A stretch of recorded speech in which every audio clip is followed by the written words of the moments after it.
Bom dia, boa tarde, boa noite, né? Dando continuidade ao conteúdo programático, a gente vai falar hoje novamente de bioquímica celular, né? Na aula passada a gente falou terminou falando sobre funções de lipídios, né? Armazenamento de energia, estrutural, impermeabilização do tegumento, isolação térmico e proteção mecânica. E hoje a gente vai começar a aula falando sobre as proteínas em si, né? Para quem não sabe, o conceito de proteínas é um tipo de substância formada a partir de um conjunto de aminoácidos ligados entre si, né? Ligados por ligações que a gente chama de peptídicas.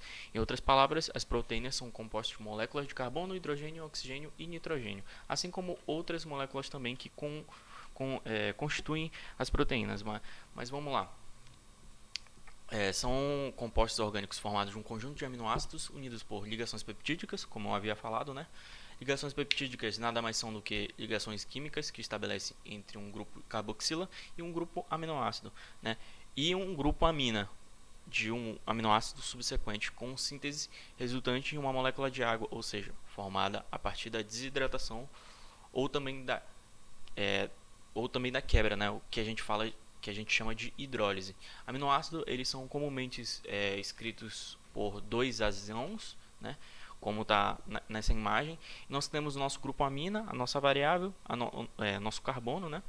E a nossa hidroxila junto com um grupo carboxila, que nada mais é do que um grupo carbônico, né? Dando continuidade a isso, o processo de ligação entre aminoácidos, né? A combinação entre dois aminoácidos é feita entre um grupo funcional carboxila, ácido, né? Do, do A1, no caso, falando sobre os aminoácidos, e um grupo amino básico do A2, formando-se uma ligação peptídica, CONH. E com a liberação de uma molécula de H2O, né? Sempre para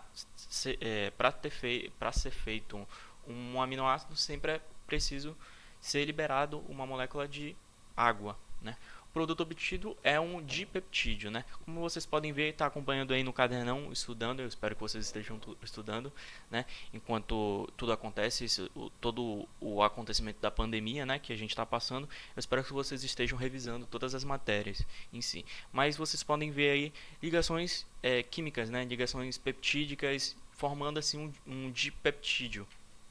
Dando continuidade, a gente já estava falando sobre aminoácidos, mas sempre é bom reforçar, né? Os aminoácidos são divididos em dois, né? No caso, aminoácidos essenciais, que são aqueles que o organismo não pode sintetizar, necessitando recebê-los na dieta, e os aminoácidos naturais, que são coisas que o nosso organismo pode sintetizar. Então, por isso que normalmente a gente consome coisas saudáveis e tenta se alimentar da forma mais saudável possível, porque nosso corpo ele não pode se nutrir por ele mesmo. Nós não somos vegetais, né? Nós não fazemos fotossíntese e não produzimos ainda o nosso próprio alimento. Então, para isso, nós precisamos sempre estar comendo e sempre estar ingerindo aminoácidos essenciais que o corpo ele não produz. Então, nós temos aqui a tabelinha, como vocês podem estar acompanhando também, da tabelinha de naturais e de essenciais também. Tudo certo? Vamos dar continuidade. Um pouco sobre os aminoácidos, no caso falando também sobre as proteínas. Diferença entre as proteínas, número de aminoácidos, tipos de aminoácido, sequência de aminoácidos, né? Porque um aminoácido, como vocês podem ver no primeiro slide quando a gente falou de proteínas, o grupo aminoácido ele sempre vai ter o mesmo padrão, só que esse padrão vai ter várias variáveis, né? Você pode estar brincando com isso e fazendo assim vários outros aminoácidos. É por isso que existem muitos aminoácidos por aí. Com base nos critérios acima citados, exemplificaremos as possíveis diferenciações proteicas. No caso, né, os aminoácidos serão representados por letras. As moléculas 1 e 2 são constituídos do mesmo aminoácido, porém diferentes em número de unidades formadoras. Então a gente acompanhe comigo esse exemplo aqui. Nós temos a molécula 1, a molécula 2 na imagem de cima, né? E nós podemos perceber a primeira diferença entre elas é o que? Vou dar um minutinho para vocês responderem. Se você respondeu que é a quantidade, você está certo. Eu espero que você tenha respondido. Bom, mas o que difere a molécula 1 da molécula 2 e da molécula 3, né? É porque quando a gente para né? Por exemplo, a molécula 2 e a molécula 3, elas têm a mesma quantidade de componentes, né? Só que os componentes da molécula 3 são totalmente diferentes, no caso da molécula 2 e da molécula 1, né? É por isso que existem vários aminoácidos diferentes também. Fundamentos de outro critério, constataremos a diferenciação de proteínas com base nos tipos dos aminoácidos constituintes, né? No caso, a molécula 2 tem o mesmo número, mas não tem componentes iguais à molécula 3. É por isso que eles são diferentes. No caso da molécula 3 e da molécula 4, eles têm alguns componentes, mas eles são rearranjados de uma forma diferente. E por isso eles são denominados de outro aminoácido, né? Então, essa diferença entre um e outro pode ser muito sutil, mas é algo que dá identidade, né? Finalmente, se redobrarmos a atenção, percebemos que as moléculas mostradas a seguir apresentam tanto o mesmo número de aminoácidos quanto as do mesmo tipo, né? E os que não fazem iguais. Haja vista que estão dispostos em sequências diferenciadas, né? A mesma coisa que eu expliquei mais cedo. Simples, tranquilo. Sobre aminoácidos ainda, né, a gente tem a estrutura primária, que é a sequência linear de aminoácidos, né? Estrutura secundária, que é a disposição helicoidal da cadeia polipeptídica, né? Poli de muitos, peptídica de peptídeo.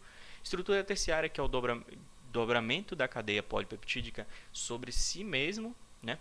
E a estrutura quaternária, que é a disposição de duas ou mais cadeias polipeptídicas unidas. Vamos começar da estrutura primária. A estrutura primária nada mais é do que a figura do A, né? Estrutura secundária, a do B, que é a helicoidal. Estrutura terciária, ela se dobrando em si mesmo. Estrutura quaternária é adicionando duas ou mais cadeias polipeptídicas unidas, formando assim nosso aminoácido. Tranquilo, bem facinho, bem tranquilo. Vocês podem estar acompanhando tudinho isso dentro do cadernão. É muito fácil. Qualquer dúvida, vocês podem mandar mensagem a qualquer hora do dia e eu vou responder. Classificação de proteínas, né? Nós temos duas, proteínas simples e proteínas conjugadas. Começando com a proteína simples, né, ou holoproteínas, são proteínas formadas apenas por aminoácidos, então não tem nada mais, só aminoácidos. Albumina, globumina, queratina que a gente usa que tem do cabelo e tudo mais, e entre outras. Proteínas conjugadas ou heteroproteínas são aquelas formadas por um grupo proteico aminoácido e um grupo prostético radical diferencial. Lembra daquele Rzinho que eu mostrei para vocês, que é a variável? Esse é o radical, né?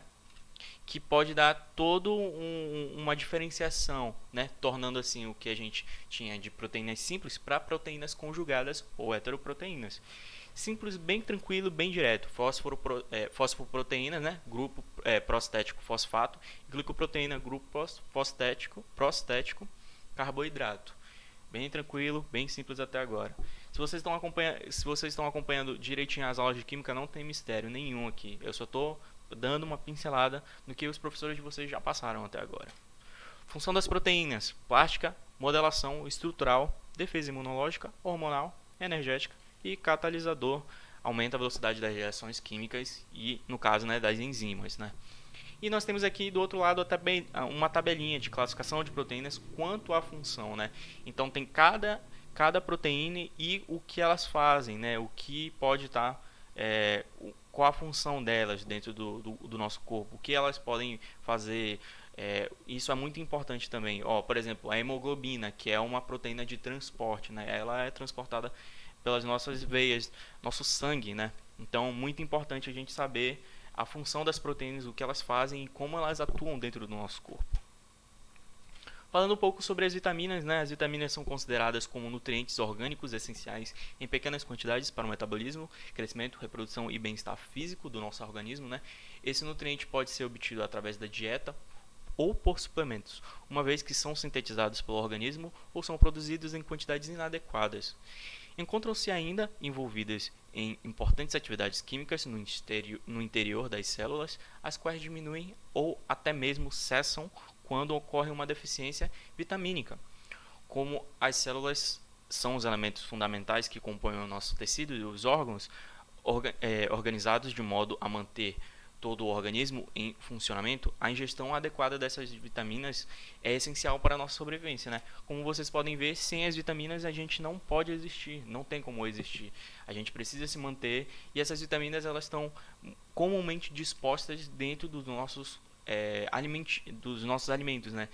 Obviamente existem vitaminas de comprimidos, né? Mas elas não são tão eficazes quanto as vitaminas quanto o produto que a gente consome. Isso é muito importante vocês diferenciarem também. E obviamente eu já vi algumas questões sobre vitaminas caírem dentro do Enem, então é bom vocês se atentarem.